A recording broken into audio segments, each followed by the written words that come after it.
This is your Barbados Today evening news update for Monday, June 4. So glad you can join us. I'm Fernella Wedderburn. A challenge has been filed against Barbados's buggery laws.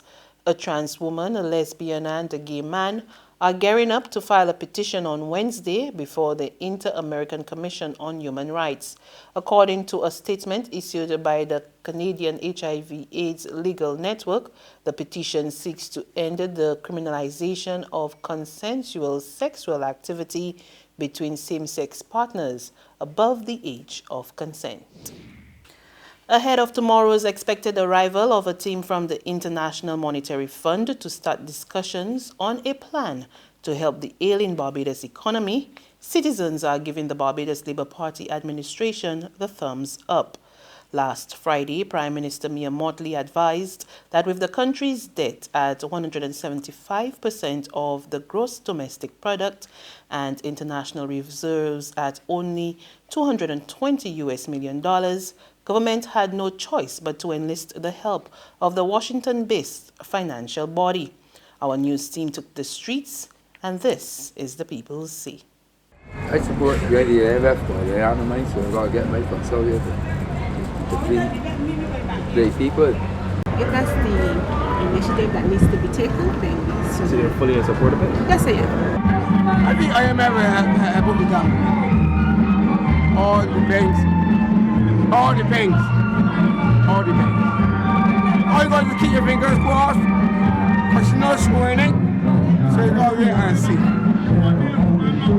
I'm glad for she do it. 6 new independent senators were sworn into office this morning. Governor General Dame Sandra Mason administered the oath of allegiance and urged the new senators to faithfully and impartially carry out the duties. The new faces include General Secretary of the Barbados Workers Union Tony Moore, Kevin Boyce, Christopher Austin Maynard, the Reverend Michael Maxwell, Lindell Elon Nurse, and Monique Tate. A 7th senator is to be sworn in, Althea Wiggins, and she's out of the island today. After the ceremony, Moore and Boyce told Barbados Today they were happy to serve their country. I'm feeling honored to be given the opportunity to expand my contribution on behalf of workers of the Barbados Workers Union and of course the wider country.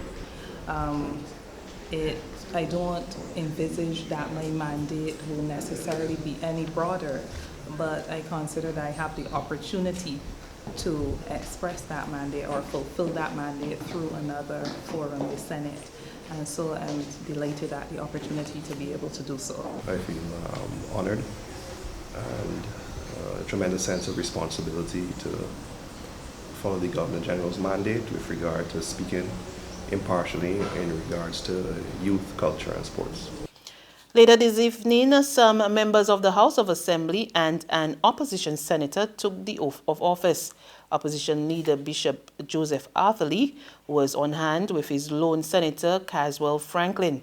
Arthurlee is yet to name his second senator, and when pressed by reporters this afternoon about the matter, he would only say that the announcement would be made in due course. You will hear that shortly, but today is Mr. Franklin's day. Let's keep the focus on him, and on that I want to congratulate him on his appointment to the Senate of Barbados. I want to tell you, I have been reinforced with respect to my confidence in him by the number of complimentary remarks I've had on his behalf since his appointment. I think people are really looking forward to his contribution. I personally do so, and I think public debate in Barbados and the Parliament of Barbados will be really better for it. So today is his day. That next senator and that name will come to you shortly. Let me also compliment on the other side of things today 2 or 3 young men and 1 young woman. These are people of integrity, fine metal. I'm glad to see that they're getting the opportunity to serve at this level. Ian, Ralph, Arthur, and of course Dr. Sonia. We're talking people who are young, well, maybe not so young, but certainly people of integrity, and I'm sure they come to public life with an honest heart, and I'm glad to see that. Meantime, Franklin made it clear that his mandate going forward will be that of transparency. He says he's waiting with bated breath to move a resolution to annul some of the last-minute deals made by the former administration. Over the years, you've seen what I do. I'm not going to change. The only thing will change about me, people call me senator. That's the only change that they will see. I have some preconceived ideas. I come to this job with preconceived ideas because I've been lobbying for change in this country for too long. And if I can effect some change, I'll be happy. I'm not going to get everything that I want done. I know that, but I'm going to try. Can you share with us one of those ideas? One of those ideas, like for instance, I mentioned it at the press conference we had. The last government gave over a lot of tax concessions. I believe it is wrong. I know it is wrong. And it has to come to the Senate and it has to come to the House. If the House does not resolve to annul them, then the Senate can. We have 40 days after they are laid. They have not been laid yet because there is no House in session when they were made, so they have to be laid. And then waiting with bated breath to move a resolution to annul them. We are struggling for resources in this country, and we can't just flip them the way because. MP for St. Michael Central Arthur Holder was also sworn in this afternoon, and he will take up the post of Speaker of the House. The job obviously is a challenging job. I take all jobs seriously. My role as a speaker is to ensure that the people's business is conducted with a degree of civility and decorum. That's my main emphasis, to ensure that we conduct the people's business. And it is done subscribing to all the standing orders and to ensure that it is not, that they are not abused. That would be my main focus, and see that they say that decorum and that no hostility exists. I believe that is the role of a speaker, and that is first. Other MPs also taking the oath were Dr. Sonia Brown, who is the chairman of committees, Glenn Clark, Deputy House Speaker, Ian Goodin-Edgell, and Ralph Thorne. The Cave Hill campus of the University of the West Indies rolled out plans today to introduce a wide range of new courses and establish 3 new departments. Speaking at a press conference this morning at the 3Ws Oval, Principal Professor Eudin Barito assured that every course offered by the university was fully accredited and scrutinized by local and international agencies. I want Barbados and the region to know that every aspect of the Cable campus operations and programs, each is subjected to quality control and review, including our financial operations, which are subject to independent external review by professional accounting firms. We are very proud that every degree and certificate comes from an educational institution with internationally recognized institutional accreditation.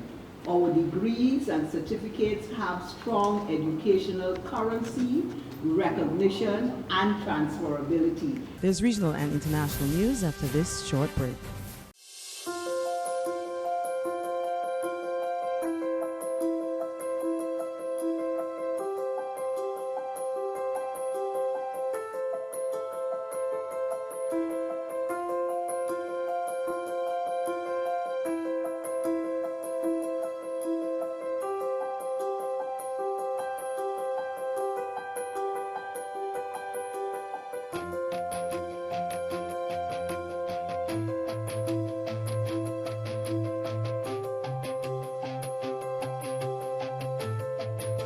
Barbados Today, news you can trust.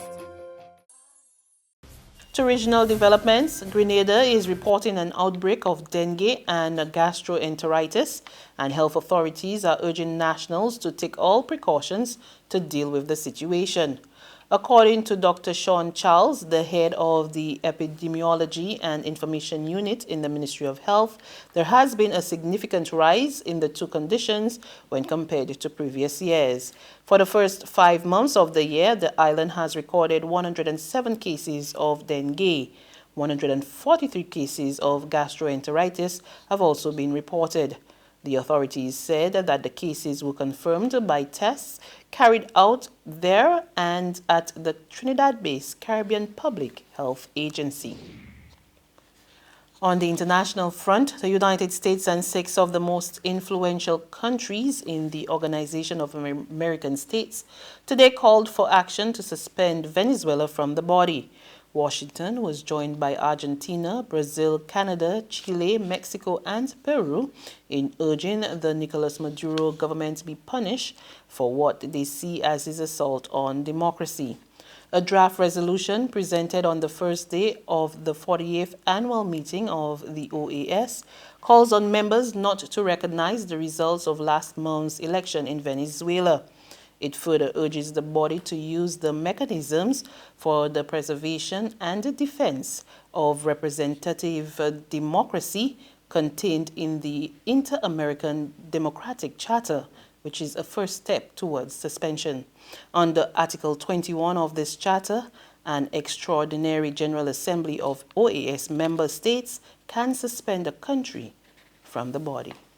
And on that note, we come to the end of our news update. But for the very latest, visit our website at www.barbadostoday.bb. You can also subscribe to our e-paper, email updates, and like us on Facebook. And sign up for our breaking news alerts via WhatsApp. We're also on iZoom Media in bus terminals, as well as Screenplay at supermarkets and gas stations near you. And also tune in to hear us on Mix 96.9 FM. I'm Fernella Wedderburn. Good evening.